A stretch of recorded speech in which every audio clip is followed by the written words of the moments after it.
Subscribe now and press the bell icon. Never miss an update.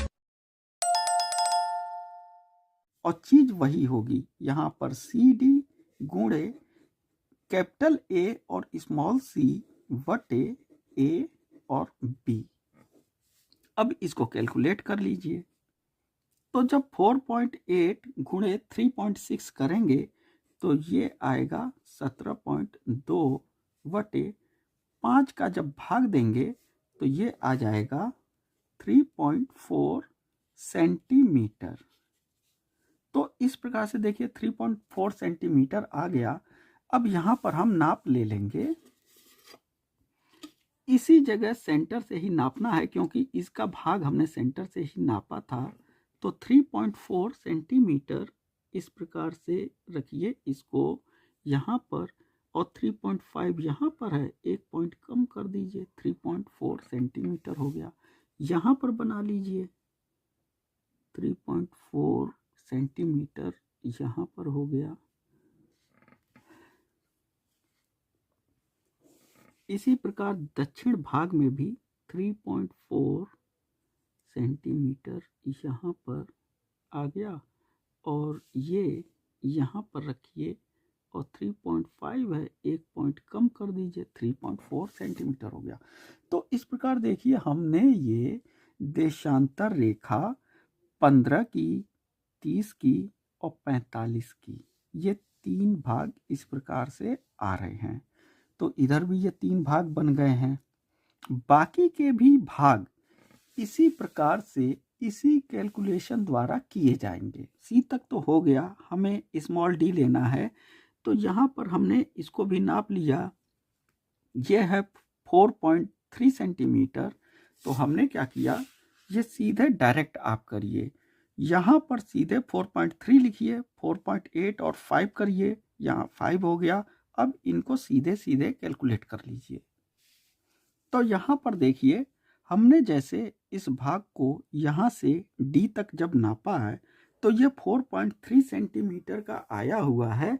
तो हमने क्या किया, यहाँ पर देखिए 4.3 सेंटीमीटर यहाँ पर लिख लिया, और सब वैसे ही है। जब इसको कैलकुलेट किया तो 20.6 बटे 5 आ गया।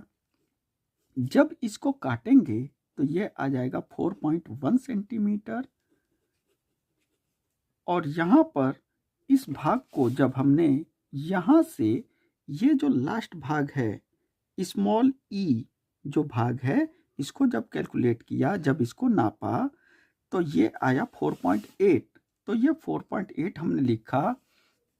यहाँ पर बिल्कुल वैसे ही जैसे पहले से करते आ रहे हैं, 4.8 और नीचे 5 इसी में करना है। और जब इसको कैलकुलेट किया तो 23/5 आ गया, और जब इसको काटेंगे तो आंसर आएगा 4.6 सेंटीमीटर। तो ये 4.1 आया, 4.6 आया है। तो इसी के आगे 4.1 और 4.6 हमें निशान लगा लेने हैं। तो यहाँ पर हमने स्केल रखा, ये है 4.1 यहाँ पर लग गया, और 4.6 भाग यहाँ पर लग गया। इसी प्रकार नीचे की ओर भी इसी प्रकार बना लेंगे। ये है 4.1 और 4.6 यहाँ पर आ जाएगा। इसी प्रकार इधर से यहाँ पर 4.1 पर हमने स्केल को रख दिया इधर, और ये निशान लगा लिया, और आगे बढ़ेंगे 6 तक यहाँ पर, और ये निशान लग जाएगा यहाँ पर। इसी प्रकार इधर नीचे की ओर यहाँ पर 4.1 पर इस प्रकार निशान लगा लिया, और 4.6 यहाँ पर इस जगह पर निशान लग गया। तो इस प्रकार देखिए हमने ये 15 डिग्री के उत्तरी भाग और 15 डिग्री के दक्षिणी भाग अक्षांशों पर सभी देशांतरों के पॉइंट्स बना लिए हैं। तो इस प्रकार देखिए जिस प्रकार से ये सभी कैलकुलेशन किए गए हैं, ये कैलकुलेशन केवल इसके लिए किए गए हैं, इस भाग के लिए। तो जब ये भाग हमको एक भाग का पॉइंट मिल गया तो उसी भाग के बराबर जितने भी पॉइंट हैं उन पर हमने इस प्रकार से खींच लिया। अब इसी प्रकार से 30 डिग्री वाले भाग को भी बनाना पड़ेगा। तो कैलकुलेशन इसका भी करना है, इसका भी, सभी का कैलकुलेशन करके पॉइंट्स को बना लेना है। तो इस प्रकार से देखिए, हमने इन सभी अक्षांश रेखाओं पर सभी के देशांतर बिंदु बना लिए हैं। अब इनको खींचने की बारी है। तो इनको किस प्रकार से खींचा जाएगा? हमें 75 डिग्री का ये जो अक्षांश बना है और 75 डिग्री का जो नीचे की ओर अक्षांश बना है, यहीं तक हमें खींचना है। इनको सेंटर पर या केंद्र पर 90 डिग्री के बिंदु पर नहीं लाना है। तो चलिए देखते हैं ये किस प्रकार से खींचा जाएगा। इन बिंदुओं को खींचने के लिए हमारे पास ये लचीला फ्रेंच कर्व है, तो इसकी हम मदद ले सकते हैं। चाहे तो आप रिफिल की भी मदद ले सकते हैं, जैसा कि हमने पिछले कई वीडियो में बताया है। तो यहाँ पर हमने ये फ्रेंच कर्व लिया है। तो इस फ्रेंच कर्व को हमें क्या करना है? ये जो सभी बिंदु हैं, इन सभी बिंदु पर इस फ्रेंच कर्व को रखेंगे इस प्रकार से, और यहां से निशान इस प्रकार लगा देंगे। तो इस प्रकार से देखिए, हमने इस फ्रेंच कर्व को इस प्रकार से सेट कर लिया है। अब यहां से इस 75 वाले अक्षांश से इसको हम इस प्रकार खींचेंगे 75 तक। तो ये कुछ इस प्रकार से खींचेगा। तो इसी प्रकार हमें इधर की ओर और इधर की ओर ये सभी निशान बना लेने हैं। चलिए देखते हैं ये किस प्रकार से खींचेगा। इस प्रकार से फ्रेंच कर्व को सेट कीजिए और इस प्रकार निशान लगा लीजिए। तो इस प्रकार देखिए, देशांतर हमने इस प्रकार से खींच लिया। इसी प्रकार सभी के देशांतर खींच लेने हैं। ध्यान रहे, ये जो भाग जैसे यहाँ पर 90 डिग्री के भाग को टच कर रहा है, ये भाग नहीं होना चाहिए। इसको आगे तक, यहीं तक बनाना है। तो इस प्रकार से देखिए, हमने ये एक तरफ का भाग इस प्रकार से बना लिया। अब इसी प्रकार दूसरी तरफ भी इस भाग को बना लेंगे।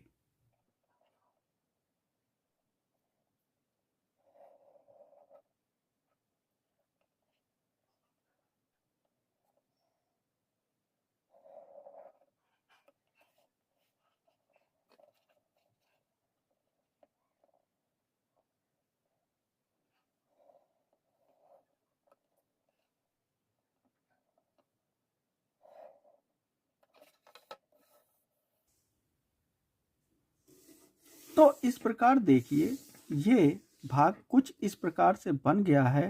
जैसा कि ये भाग लिखा गया है उसी प्रकार यहाँ भी लिख देंगे। ये है 15, 30, 45, 60, 75 डिग्री और ये 90 डिग्री साउथ का भाग हो गया। यहाँ पर ये जो भाग लिखे गए हैं इनको भी लिख लेना है। प्रश्न में यहाँ पर एक चीज आपको ध्यान देना है। ये लिखा गया है कि प्रक्षेप केंद्र भूमध्य रेखा व 90 डिग्री पूर्वी देशांतर रेखा का प्रतिच्छेदन बिंदु है। कहने का मतलब ये है कि जो भूमध्य रेखा हम बनाएंगे उसका जो प्रतिच्छेदन बिंदु जो बनेगा देशांतर, वो ये 90 डिग्री ईस्ट का बनेगा। यानी कि बोल रहा है कि 90 डिग्री पूर्वी देशांतर रेखा होगी वो। तो 90 डिग्री पूर्वी देशांतर का भाग इसको प्रतिच्छेदन करेगा, मतलब कि सेंटर जो होगा वो 90 डिग्री ईस्ट का होगा। तो अब हमें यहाँ पर क्या करना है कि ये जो भाग यहाँ पर देखिए, ये सेंटर है। अब भूमध्य रेखा तो ये है, देशांतर बना है, ये 90 डिग्री ईस्ट का होगा। यानी कि इसको हम लिखेंगे ये 90 डिग्री ईस्ट का, ये वाला भाग है। तो जब ये 90 डिग्री ईस्ट का भाग होगा तो ये वाला भाग कौन सा होगा? ये हो जाएगा 105 का, ये हो जाएगा 120 का, ये हो जाएगा 135 का। अब 15-15 डिग्री के अंतराल पर है तो ये हो गया 135, ये हो जाएगा 150 और ये हो जाएगा 165 और ये भाग जो बनेगा ये हो जाएगा 180 डिग्री का ये वाला भाग। इसी प्रकार इधर की ओर भी हमें लिख लेना है। अगर ये 90 डिग्री है तो 15 डिग्री पीछे जाएंगे तो ये हो जाएगा 75 डिग्री, और पीछे जाएंगे ये हो जाएगा 60 डिग्री, ये हो जाएगा 45, ये हो जाएगा 30, ये हो जाएगा 15 डिग्री, ये हो जाएगा 0 डिग्री। तो ये देशांतर रेखा की बात हो रही है, देशांतर रेखा की। तो जैसा क्वेश्चन में दिया गया था कि भैया ये जो भूमध्य रेखा हम बनाएंगे, इसको लिख लेते हैं भूमध्य रेखा, भूमध्य रेखा।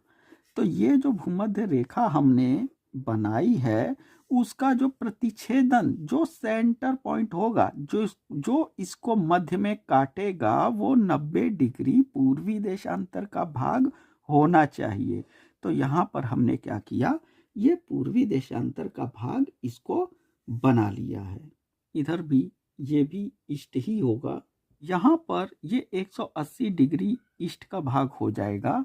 RF लिख देंगे, RF 1:12,50,00,000।